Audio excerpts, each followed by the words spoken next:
کہ جیسے کہیں مسئلہ ہو جاتا ہے صاف نہیں ہوتا. صاف مسئلہ کا ہجڑا. اب ایک لڑکا ہے، ایک لڑکی، ایک ہجڑا ہے. ایک شوہر اور بیوی کو، ایک ماں باپ کو 3 بچے ہوئے. ایک ہے لڑکا، ایک ہے لڑکی، ایک ہے ہجڑا. اب لڑکے کو 2 حصہ.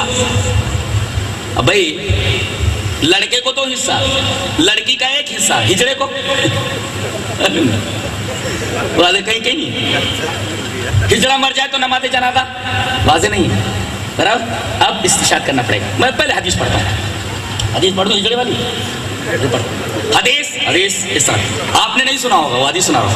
وعن ام سلمة رضی اللہ تعالی عنہ ان النبی صلی اللہ علیہ وسلم كان عندها وفي البيت مخنث فقال المخنث لأخي ام سلمة عبد الله بن ابي امية رضی اللہ تعالی عنہما ان فتح اللہ لکم الطائف غدا ادلک علی ابنت غیلان فإنها تقبل ب40 وتدبر ب8. فقال النبی صلی اللہ علیہ وسلم لا يدخلن هذا علیکن. رواه البخاری فی کتاب النکاح. حضرت امام بخاری حدیث پاک کو بخاری شریف کتاب النکاح کا طرح سے لایا. سنو حضرت ام سلمہ بولتی ہے کہ اس دن نبی کی باری میرے یہاں تھی. کئی بیویاں تھیں نا آپ کی، جب آپ نے انتقال کیا تو 9 بیویاں تو تھیں، تو باری تھی. اس دن باری حضرت ام سلمہ کیا تھی.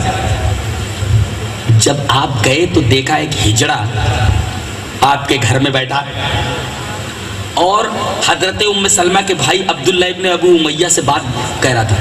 سنو اگر کل اللہ نے طائف کو فتح کر دیا، اس وقت طائف مسلمانوں نے طائف کے اوپر چڑھائی کر دی تھی، تو وہ کیا بول رہا ہے ہجڑا؟ کس سے؟ عبداللہ ابن ابی امیہ سے. اگر کل اللہ نے طائف کو فتح کر دیا تو میں بتاؤں گا، ایسے کر کے میں بتاؤں گا غیلان کی بیٹی کو کہ وہ آتی ہے 4 کے ساتھ اور جاتی ہے 8 کے ساتھ. نبی نے سنا، ارے بولے کیا بول رہے ہیں؟ لا يدخلن هذا علیکن، اب آج سے یہ گھروں کے اندر نہ آئے. وہ کیا بول رہا تھا؟ آتی ہے 4 کے ساتھ اور جاتی ہے 8 کے ساتھ. عرب لوگ موٹی عورتیں پسند کرتے ہیں، تو اتنی موٹی کہ جب چلتی ہے تو آگے 4 لائنیں بن جاتی ہیں. 4 لائنیں، موٹی موٹی 4 لائنیں. اور جب پچھاڑی کرتی ہے تو پیچھے 8 لائنیں سے بن جاتی ہیں. فائن اتنی موٹی ہے کہ چلتی ہے تو 4 کے ساتھ اور پچھاڑی اس کے 8 کے ساتھ. فَإِنَّهَا تُقْبِلُ ب40 وَتُدْبِرُ ب8. نبی کریم صلی اللہ علیہ وسلم وہ کہنے لگا کہ آتی ہے 4 کے ساتھ اور جاتی ہے 8 کے ساتھ. جب چلتی ہے تو اتنی موٹی ہے کہ 4 لائنیں ایسے آگے بن جاتی ہیں اور پیچھے 8 لائنیں، اتنی موٹی ایسے چلتی ہے. تو کہا کہ کل اللہ نے اگر طائف کو فتح کر دیا تو میں غیلان کی بیٹی کو، اس ہجڑے نے کہیں دیکھ لیا تھا اس کو، اس لڑکی کو، آتی ہے 4 کے ساتھ اور جاتی ہے 8 کے ساتھ. نبی کریم صلی اللہ علیہ وسلم نے دیکھا کہ یہ تو سیکسی باتیں کر رہا ہے. آپ نے فرمایا لا يدخلن هذا علیکن، آج سے ہجڑے تمہارے گھر میں نہ آئیں. منع کر دیا. اس کا مطلب ہجڑے تھے مدینہ میں، وہ گھروں میں آتے جاتے تھے، ممانعت نہیں تھی. لیکن جب سے یہ پتا چلا کہ یہ ماحول خراب کر سکتے ہیں، ہجڑے ہیں یہ اور یہ سیکسی باتیں کرتے ہیں، وہ سیکسی باتیں کر رہا تھا، ایسی لڑکی ہے ویسی لڑکی ہے، تو نبی نے کہا آج سے یہ تمہارے گھروں میں نہ جائیں، آئے نا.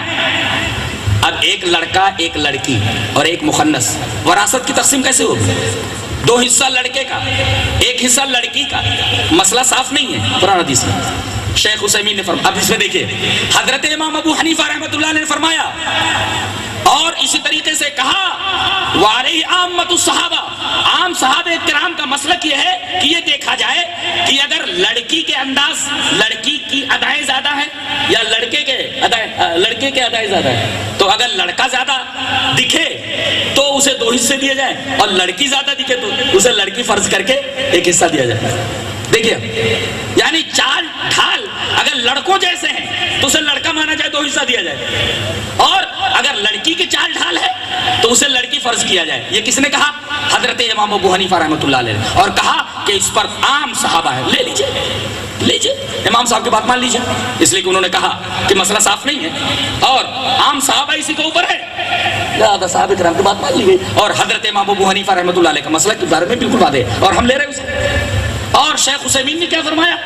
کہا کہ ایسا ہے کہ اگر پتہ نہ چلے کہ لڑکی ہے لڑکا ہے، ادائے پتہ ہی نہ چلے، بیچ کا ایک دم نہ پتہ چلے لڑکی ہے نہ پتہ چلے لڑکا ہے، تو کیا کریں گے؟ لڑکے کا آدھا حصہ، لڑکی کا آدھا حصہ.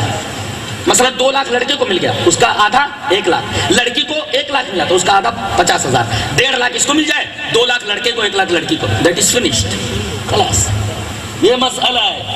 نماز جنازہ پڑھی جائے نا، میں نے عبداللہ روپڑی رحمۃ اللہ علیہ کا فتویٰ دیکھا کہ اگر مخنث ہے، ہجڑا ہے تو نماز جنازہ پڑھی جائے نا۔ آج تو ہجڑوں کو اس طرح دفن کرتے تو پتہ ہی نہیں چلتا، ان کی ایک قوم ہے، پورا گروپ ہے، مر جاتا تو پتہ ہی نہیں چلتا کہاں دفن کیا لے جا کر کے اس کو۔ لیکن اگر وہ آپ کے درمیان رہتا ہو تو نماز جنازہ پڑھی جائے یا نا؟ حضرت نے فرمایا نماز جنازہ پڑھی جائے۔ دلیل جو انہوں نے دی اس طرح، وعن ابی ہریرہ رضی اللہ تعالی عنہ قال صلی رسول اللہ صلی اللہ علیہ وسلم علی جنازہ فقال اللهم اغفر لحینا ومیتنا وشاہدنا وغائبنا وصغیرنا وکبیرنا وذکرنا وانثانا اللهم من احییته منا فاحیہ علی الاسلام ومن توفیته منا فتوفه علی الايمان اللهم لا تحرمنا اجرا ولا تذلنا بعدا، رواه ابن ماجہ فی کتاب الجنائز۔ حضرت امام ابن ماجہ اس حدیث پاک ویسے کتاب الجنائز کے اندر لائے، راوی ابو ہریرہ ہے۔ حضرت ابو ہریرہ فرماتے ہیں کہ نبی کریم صلی اللہ علیہ وسلم نے ایک جنازے کی نماز پڑھی اور آپ نے فرمایا اللہ بخش دے ہمارے زندے کو، اللہ بخش دے ہمارے مردے کو۔ حضرت نے استدلال فرماتے ہوئے کہا کہ ہجڑوں کی نماز جنازہ کے بارے میں تو کوئی واضح حکم موجود نہیں، لیکن نبی نے فرمایا ہمارے زندے کو بخش دے، ہمارے مردے کو بخش دے۔ اگر مردہ ہمارا ہے، ہمارا کیا مطلب؟ قرآن و سنت پر عمل کرنے والا ہے، مردہ ہمارا ہے، لہذا اگر وہ ہجڑا قرآن و سنت کے اوپر عمل کرنے والا ہے، نماز جنازہ پڑھی جائے اس حدیث کے مطابق۔ جی اللہ تبارک و تعالیٰ نے قرآن اور حدیث کے اندر ساری چیزیں قیامت تک آنے والی سب رکھتی ہیں۔ کہیں اگر مفکر فقیہ نہ پہنچ پائے تو اجتہاد پر عمل کیا جائے، اور جب قرآن و حدیث کا صاف مسئلہ سامنے آ جائے تو اس کو چھوڑ دیا جائے، اس لیے